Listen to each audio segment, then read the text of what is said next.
Hello, everyone. Welcome to the As Seen on TV Once Upon a Time podcast, Season 3, Episode 1, The Heart of the Truest Believer.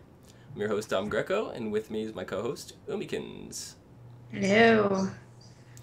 So, in the opening scene, we come back and we have a flashback to 11 years ago with the birth of Henry. So, I didn't think we were ever going to see anything like that going back quite this far. Do you think, Umi, we're eventually going to see Henry's adoption in possibly a future episode? Of course. Of course we are. If they've gone that far back already and they've shown us a glimpse of that, they're going to show how Henry came into Regina's hands. Yeah, it seems like they're going back now that they're in Neverland. The main characters are in Neverland. It seems like they're retelling a lot of the childhood stories, and they're tying it up that way. So Neverland seems to be this place of childhood mystery. So I like that theme that they're going with it. But something that you probably didn't notice, because I know you're not very attentive to these kind of things, but me being a former Lost fan, I have to pick this stuff up right away. Okay. Then in the hospital scene, when she's giving birth to Henry, the clock is stopped at 8:15, which was the flight from Once Upon a Time. I mean, the flight from Lost, flight 8:15, where they crashed on the island, and it's also coincidentally the clock tower at the time it stopped in Storybrooke at the beginning of the show. There's a few other references which 8:15 they've used in Once Upon a Time, such as Regina's address is 8:15 and different things like that. So a lot of people don't pick up on the numbers, but I pay very, very close attention to those. So I like that they're throwing things like that in there. But so the next scene we get into, we have Mr. Gold, Hook, Regina, Snow White, Prince Charming, and Emma all arriving in Neverland. You coming through the portal. It seemed like, to me anyway, everybody else was just really still and calm on the boat, and Emma's like holding on for dear life, like swinging from the rope, and like, so they're coming in on the Jolly Roger, and Hook seemed pretty much at home there. The others seemed a little uneasy, but especially Emma. So who do you think is going to have the most trouble in Neverland? Personally, I think Snow's going to have the most trouble. Really? Why? Because she's very optimistic and she's a go-getter. But, I mean, she looks for the best in things. And from what we've seen in Neverland, what we've seen of Neverland so far, it's not very good. And she's going to have a lot of troubles being with her darkened heart and all that kind of stuff. So she's going to make some wrong choices, I think. See, I personally think Emma is going to have the most trouble there. As Mr. Gold stated, Neverland is a place about imagination, and Emma needs physical proof of things before she could believe in it. Like, yeah, she's come to the grips that magic exists, but only after she's seen it work. So she's in a place now where her imagination dictates everything that happens, and that's not really her style. So they're both definitely going to have some trouble. It's going to be interesting. And one of my favorite scenes when the very opening, when they're boarding on the Jolly Roger, and Mr.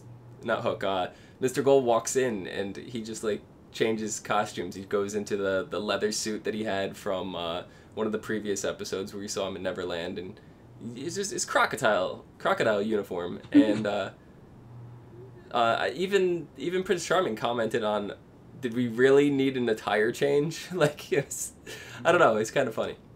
It was funny, yeah. But also on the boat, one of the scenes that really stuck with me the most was Hook is just like, oh, the irony. And Regina's like, what irony? And Hook's like, well, I spent more time than I care to remember trying to leave this place to kill Rumpelstiltskin, and here I am sailing right back into the heart of it with him as my guest of honor. It's not quite the happy ending I expected.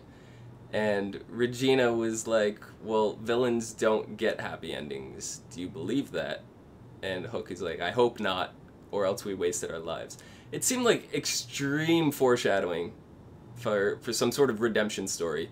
So, do you think one or both of them may end up with a happy ending? Being that Hook's a pirate and he always takes the easy looking path, I don't think he's ever going to get what he wants, because he's he'll end up going to Pan's side at one point, and he'll go back to the heroic group, and he'll just go back and forth, and he'll never get what he wants. It just he's a pirate.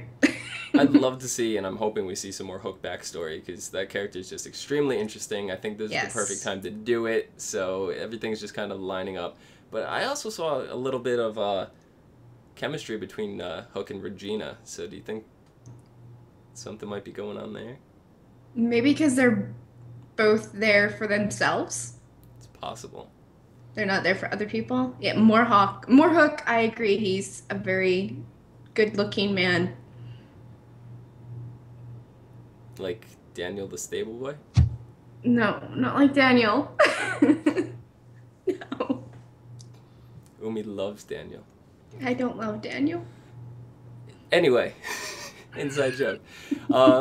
Henry, Tamara, and Greg Mendel also arrive in Neverland, where they quickly realize their electronic devices are not functioning properly, and Tamara and Greg's agenda is revealed to be the destruction of Neverland, as it is claimed to be the motherlode of magic. Do you consider Neverland to be more important than the Enchanted Forest? In its own respects, it's a different kind of magic, and it seems to be based around what Pan's doing, because everything just seems to be circled around him, and like even like there's his shadow, and there's Pan. We don't know the chemistry between those two, but I don't know if it's any more or less important than the Enchanted Forest. It's just a different type of magic, different concentration, different characters. Yeah, it seems it could go either way. I personally, I don't get the feeling, from what we've seen anyway, that it is more magical than the Enchanted Forest. But there's definitely, I'm expecting most of the season to be there. Since most of this episode actually took place in Neverland, there was a very, very little bit in the Enchanted Forest. But this is actually the first episode where we haven't even seen Storybrooke. Very first episode from all 3 seasons, well, beginning of this season, from the past 2 seasons. So, do you think we're gonna see them go back to Storybrooke at all this season? There's going to be a flash back to Storybrooke because the magic there is kind of all over the place.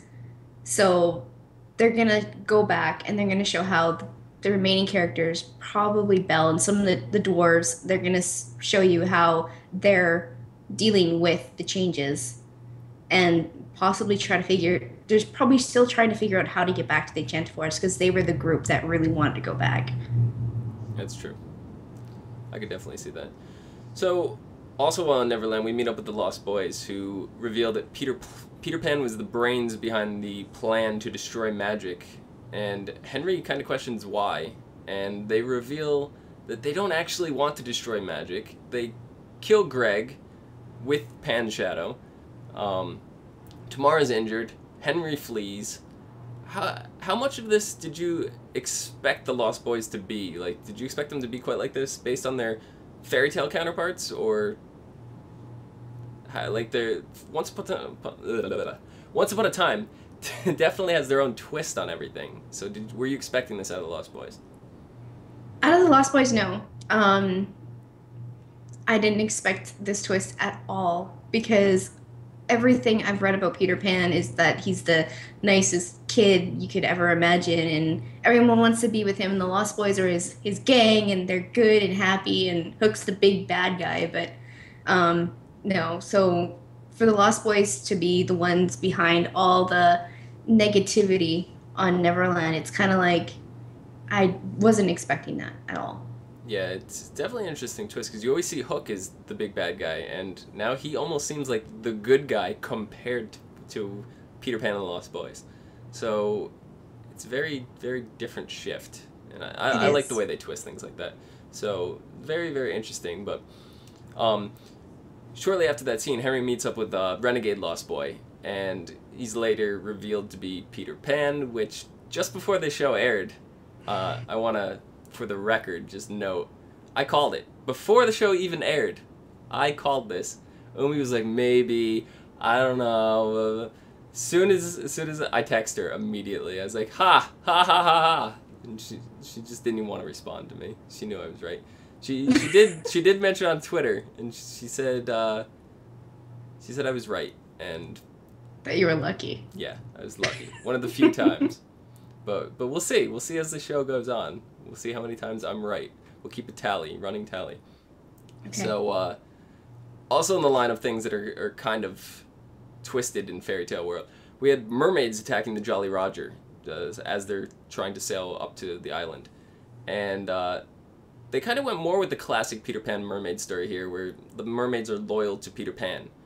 And they seemed, or loyal only to Peter Pan, but they seem to have cranked up their viciousness in this retelling. So, is this what you expected out of the Once Upon a Time versions of the mermaids?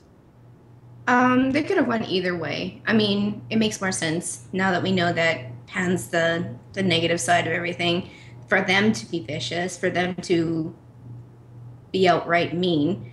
But I have seen lots of different kinds of mermaids foretold. So like there's, Pirates of the Caribbean mermaids are vicious. They look ugly. They eat you. Or then there's the Disney mermaids where they sing and they're beautiful. So I wasn't quite sure where they were going with the mermaids, but I'm glad they went this way. So, I believe they said Ariel will be entering the season in episode 6 or 7. I want to say 7. So, do you think she's going to act like those mermaids? No.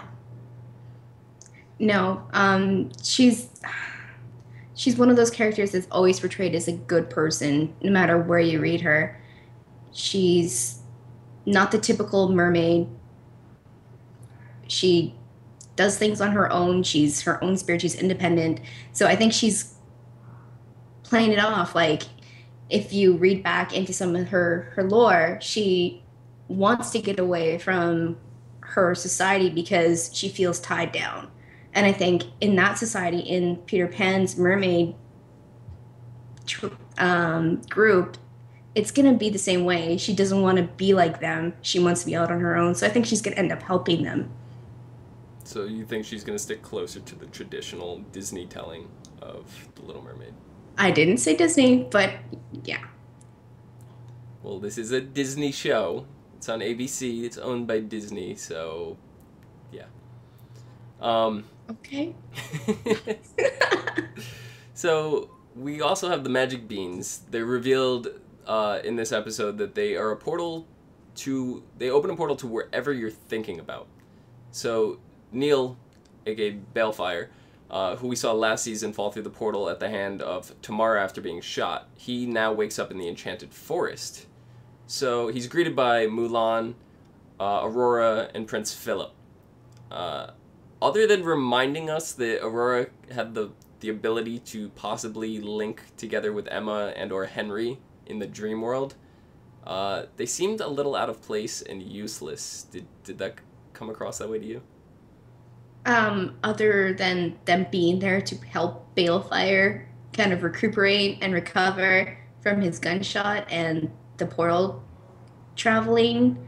Yeah, that's the only reason why they were there. Yeah, it definitely seemed that way to me. Mm-hmm. So, but we have Balefire convince the group that he needs to head off to his father's castle, Rumpelstiltskin's castle, and you could clearly tell Prince Philip wants nothing to do with that. So just Neil and Mulan, they head off to his father's castle. They're going to look for some magic that Rumpelstiltskin may have left behind in case he ever returned to the Enchanted Forest. They meet up with Robin Hood, who's taken residence in Rumpelstiltskin's castle. What role do you think Robin Hood could possibly have in the quest to recover Emma? Well, I don't know how Robin Hood is really portrayed in Once Upon a Time universe, because you only really see him once, and that was last season, and he was in love with Maid Marian, and she's pregnant, and that's all you really get to see. Rumple was going to kill him with a bow and arrow, but you don't really get any background on him, so you don't know how he is other than that. Right. So I don't know how if he's gonna help, or if he's gonna hamper or if he's just gonna, screw off. Right. So what they had found in the castle, they found a snow globe that was able to reveal Emma's location that showed her on Neverland. So they discovered she's there. Do you think they're gonna try to go to Neverland to save her? I think Balefire, possibly Mulan, will try because Mulan she's got a connection with Snow and Emma, so she probably really wants to help them. And of course, Balefire is still in love with Emma, so it's gonna happen. They're gonna try. Yeah. I could see them having to come up with some kind of crazy magic spell, and they need to possibly recruit Robin Hood to go attain some of these items that may be in some hard to reach areas. That's how I see them possibly working Robin Hood into this. Yeah, So, he's a thief. He's stealthy. He's slick. yeah. So, going back to the Lost Boys, it's a scene following shortly after this. We're reintroduced to Felix, and he's the apparent figurehead of the Lost Boys. Him and Mr. Gold exchange words about Henry leaving him alone. Oh, hi Jasper. My cat likes to interrupt me. Um, so they exchange words about Henry. Felix is pretty much like, Pan says, leave Henry alone. We can coexist here if you will leave him alone. Mr. Gold kind of shrugs it off in usual Rumpelstiltskin fashion and threatens in his usual manner. Until Felix reveals an old memento, little straw figure, that literally brings Mr. Gold down to his knees, practically in tears. What do you think that memento could actually mean to Mr. Gold?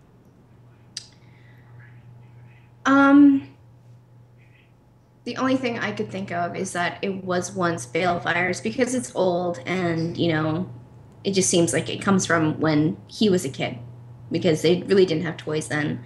So a doll would probably be the best toy for that area of time. And so Mr. Gold, Rumpelstiltskin, thinks that Balefire is dead. So he's probably a little bit torn up about that, and he sees the doll and he is reminded about his son and he cries.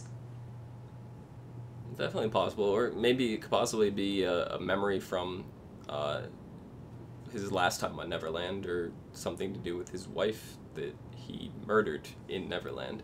Who knows? That's true. But so in more traditional tellings of Neverland itself, it seems the longer someone is away from Neverland, they seem to forget about it, which does not really seem to be the case here, as Hook and Mr. Gold both remember the details fairly well. And do you think this is something that only affects the children after they grow up? What I think is that it doesn't affect people who are magically attuned.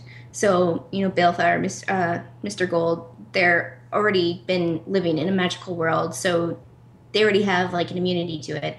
Whereas like Wendy and all the other Lost Boys, they're human. They're not used to that magic. So when they're away from it, it kind of just goes out of their system and they forget.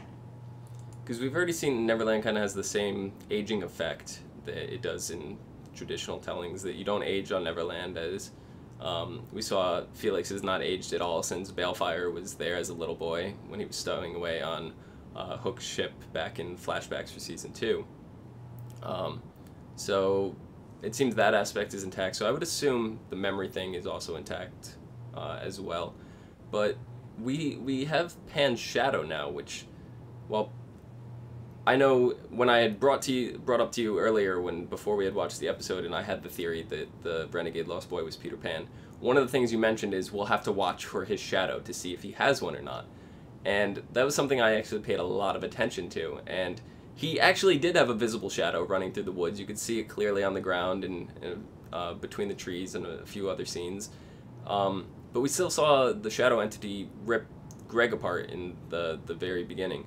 So do you think the shadow is actually Peter Pan's, or is it some other entity that him and the Lost Boys can control whenever they want?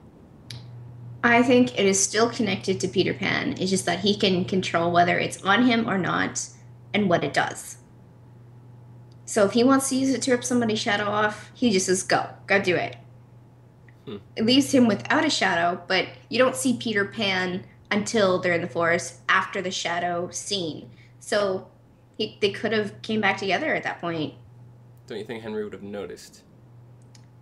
No, No. no. I The personally would shadow have noticed this big vicious shadow remerging with another person. That's just me. there was the scene where he was running away. There was enough time for the shadow to go back to Peter Pan and reconnect without Henry seeing it. Yeah, I guess I could see that. So, the very end of the episode, after Mr. Gold had broken off, he said he's gonna go do his own thing. He's gonna do what he does best.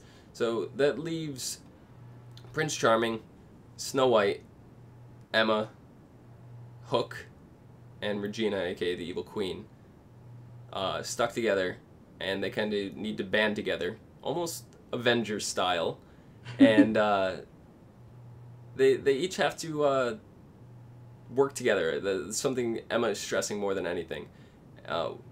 So, what kind of speciality can each of them bring to the table? Like, what do they have different that they can offer to the group? Um, Emma has her tuition. She can tell when people are lying. She kind of has a sixth sense about things. Snow's just optimistic. She's good with a bow and arrow. She's to the point. She's No pun intended. no pun intended.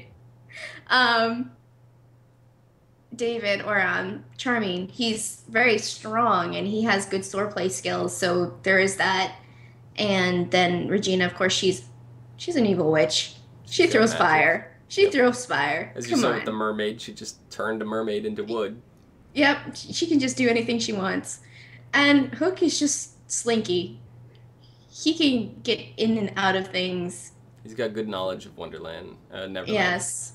And he's like Houdini, except Yeah. with a patch. I don't know. He It just he seems have a like patch. it seems to me that Charming is a little redundant. Like, there's no real point for him to be there. Seeing No. as Hook pretty much is everything he is, but better. Hook has better knowledge of Neverland. Hook probably has better swordsmanship skills. Um, I don't really see a point for Prince Charming to be there at all. Do you feel that way? Um, yeah. He could have done a lot better work staying in Storybrooke with the others, but because of Snow and Emma and Henry, he felt that he had to come along. That's the only way I could think about it. Yeah. So, do you think Rumpelstiltskin's gonna come crawling back to them at some point for help? Well, of course, he can't do it alone. Everything else, he's actually needed help to do what he needs to do. Like he needed help to get Belle back. He needed help to get Balefire. He needs other people to help him. He's just Even too proud though to admit it. exactly, he doesn't want to seem like a coward, and he needs other people. Yeah. So next episode we have the synopsis for it reveals that Peter Pan gives Emma a map that's going to reveal Henry's whereabouts. But the only way to make the map appear is for Emma to stop denying who she really is and come to grips with her true feelings about her identity. What could that possibly mean? At first, I thought maybe she could possibly be Wendy, but after talking to you, we realized that that just wasn't a plausible solution. But first and foremost, I don't think that this map that Pan gives her is actually going to lead her to Henry. I think it's going to lead her completely astray. And It's a just trap. it seems like a trap Peter's setting. So, but I don't know what it means to stop denying who she really is and come to grips with her true feelings about her identity. So there's got to be something. I'm pretty sure this is not Emma's first trip to Neverland, which we may find out. I don't know. I still think she's not at grips with how she still doesn't think she can save people. She's not the savior. She's still, she's like, I was a mom for 5 minutes. Things like that. She just doesn't she's not up at that level where she thinks she's what she is, what other people claim she is, like the savior, like a mom. She doesn't think she's capable of those things. Right. So the title of the next episode is called Lost Girl. And I'm trying to figure out who that could possibly be. I was thinking Ariel, but we've realized that after reading, she's not going to be introduced until like episode 7. So we cut Ariel out of the picture. Do you think it's Wendy? Tinkerbell? Belle? Aurora? Or it seems to me a little more that it might be Emma, due to the summary that was revealed. But I don't know. What do you think? Well, Ariel's obviously axed out. She's gonna come along later anyways. I don't think it'd be Wendy because she grows old. I mean, it in every other story she grows old. So unless she comes back in this version in Once Upon a Time, I don't think she's part of that. Well, in the traditional retellings, she's kind of like the leader of the Lost Boys. She's the mother to them. She nurses them, she tells them stories and things like that. And she didn't spend very much time there when she was there the first time. So if they're going to kind of go with that, because all the stories that Once Upon a Time have, they root themselves in as staying fairly close, but twist it where things are obscured that you could get away with. Like Jack and the Beanstalk, for example. Jack was a girl. It's a minor detail, and I could see how that could get lost in translation. Jacqueline, like, that could totally happen. But to deny Wendy from being the mother of the Lost Boys and just completely write that out of the story, it seems a little wrong to me. So I think Wendy was or is in Neverland again. That's my personal thought on that. Well, when Wendy went back the first time after Pan brought her back, she hated it. She hated how she was away from her family because she was away from everybody. Michael and John didn't go with her in this storytelling. She went with her by herself. So when she came back, she told Balefire that she couldn't stand all the Lost Boys crying and missing their families and missing their old lives. So I don't know if she would go back because of that, because she's pretty family-oriented. Yeah, I don't know. She wouldn't go back willingly, but something may change after being there for a while, so we don't know. Tinkerbell, we haven't seen her yet, have we? I don't recall ever seeing her. No, we haven't seen her. So there's definitely a reference to fairies with the fairy dust that they had on their neck. So we do know fairies exist in this version, and we have yet to see them. So it could possibly be Tinkerbell. Hook could have done something. I think you had mentioned something along the lines of Hook could have poisoned Tinkerbell to get back at Pan. Something like that, but I don't really know. Belle? It's possible because she really wanted to go with Rumpel to Neverland to help out, and she might just be, she might have enough enthusiasm to come up with some sort of spell where she'd go to Neverland and help. How about Aurora? They kind of set her up in this episode for something big. Was she just there for filler, or do you think she may... my theory on this is she's going to go into the dream world, try to make a connection with Emma after they learn she's in Neverland, and because of the way Neverland works with imagination, she gets trapped there and can't wake up again. Huh. That's possible. That's really possible. I mean, you never know where they're going to go, and that might be something that they do. But if she gets trapped there, then she's trapped there. They're, like, her body's in Enchanted Forest, but her mind and spirit is in Neverland. How are they going to figure that one out? Maybe she'll become another shadow entity. So Emma seems like the most likely candidate to me. Yeah. Just because of this whole... I see her walking off with this map trying to find Henry and getting separated from the group, and that's that. Yeah, that makes the most sense, because she's lost in Neverland. So we'll have to see. We'll have to tune in next week and find out. So you have any last words? I like Hook better than Daniel. But Hook's not a stable boy. He's a pirate. Oh, touche, touche. Unguard. Parlay. And all that fun. Parlay. I like parlay. Parlay's great. So you catch Umikins on Twitter. Would you like to... At Lady Venom 24 on Twitter. And you can follow us on www.youtube.com/ASOTV for more podcasts for some of your favorite shows. Once again, this is Dom Greco and Umikins, and we'll see you guys next week.